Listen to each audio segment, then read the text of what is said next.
Madam Speaker, maybe you could share with us, what was it like for you in school, your own career progression? I was in Singapore Chinese Girls' School. In the early days, I was there for primary and secondary school.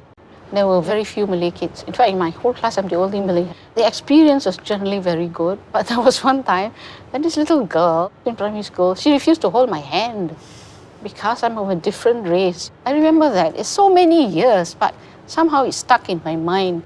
Fortunately, I have other experiences. I had very good friends in the Singapore Chinese Girls' School who are Chinese, and we had great times with those friendships. The parents play a very important part to teach you about respecting other people, other races. If you don't teach your children that, then you cannot blame the young with negative perspectives.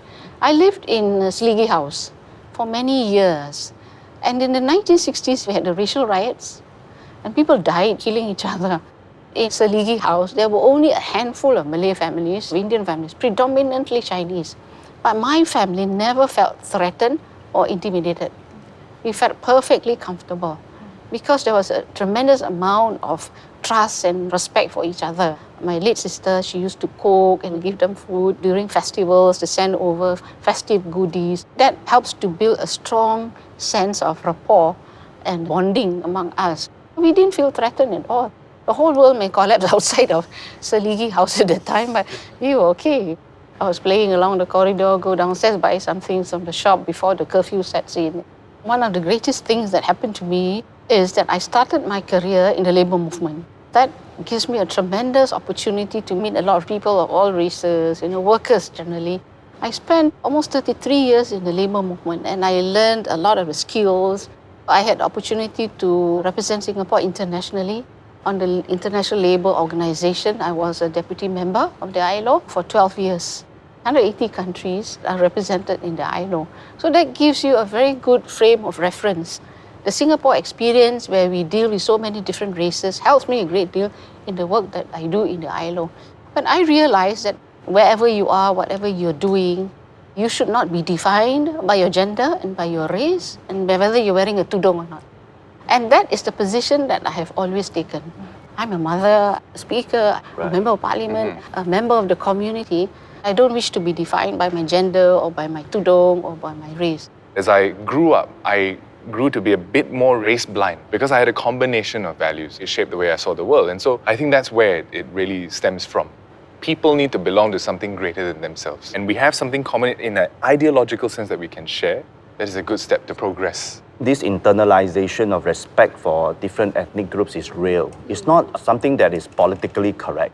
One example is if you see somebody on social media and say something like racist or really bad towards one particular religion, you notice immediately in real time, hundreds of people will admonish the person. Now remember, all those people doing the scolding, actually it is anonymous.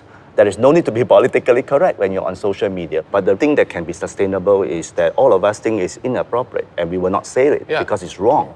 Not because, it's better not say it because I will get bashed up in social media. It should be, no, you shouldn't be saying it and I don't want to say it. And one way to think about it is the golden rule, you see. Would you like what you're going to say to be said about you? And when you realize that, no, you don't want, you probably will not choose to say those nasty things. So the idea of just pausing and take a deep breath is actually very effective. So the whole flood of response then begin to suggest that there are certain out-of-bound markers that's set for us, is that you believe in it. The danger, though, is to be complacent about some of these things and forget that if we are not careful, it can get worse. Yeah, we have to draw the line. Whilst we want to have freedom, people can express race, religion, language are still very fragile issues. And therefore, a sense of awareness, individual responsibility is very important. And that is where it's good that people come in and check to make sure that people don't go overboard and then create this disharmony. We can slip down the slippery road of what we're seeing in other countries.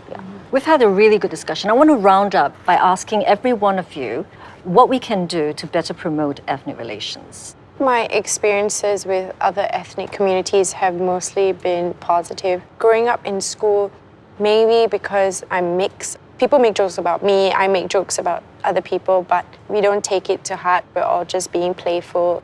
It's just common sense, really. We just need to be more mindful that we live in a multicultural and multi-religious country, and we need to be sensitive about the things that we say, the things that we post online.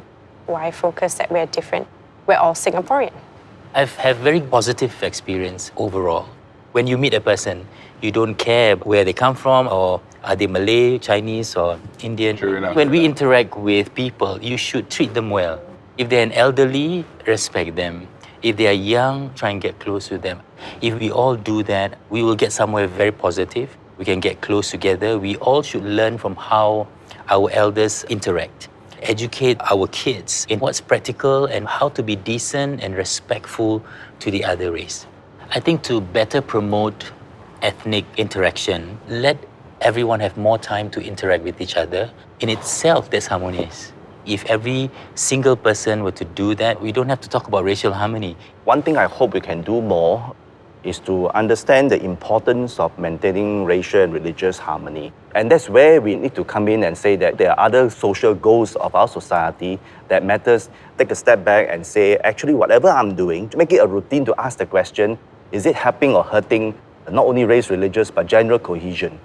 My experiences in my relations with other ethnic groups started from a very unique perspective because Indian father and Chinese mother, and I didn't see them as being of separate races. Of course, they're my parents. At the very early get-go, my parents instilled in me this fundamental concept that nobody was any more or less important than each other. As human beings, we are largely influenced by our environment. It shapes our perspectives, the people around us, what we watch and consume on the media or otherwise. And so I think that if we strive towards society where it's normal to see mixed races or minorities on advertisements all over the place, it's normal for us. I think that is what we should strive to do and achieve. Madam Speaker. We will reach a certain level only if we begin to internalize racial harmony. We don't even have to think about it. It comes so naturally to us. This is what we need to do. We need to understand. So the starting point is not the government, it's not the community groups, it's really us as individuals having that empathy. We need to start from home, we need to start at school. Children should be taught about values, appreciating and respecting other people. If we want to be respected, we want to be understood, we should also respect and understand other people. That is the true meaning, in my view, of harmony. Thank you, Madam Speaker. As a small city with no natural resources, Singapore has become one of the most developed countries in the world. We also pride ourselves as one united people, regardless of race, language, or religion. It is important that we build upon past efforts to cultivate better relations amongst all our communities. Now, it may require some give and take as we work through our differences, but most importantly, we must hold on to our core values. Thank you for being with us over these 2 episodes of Let's Think About It. Thank you.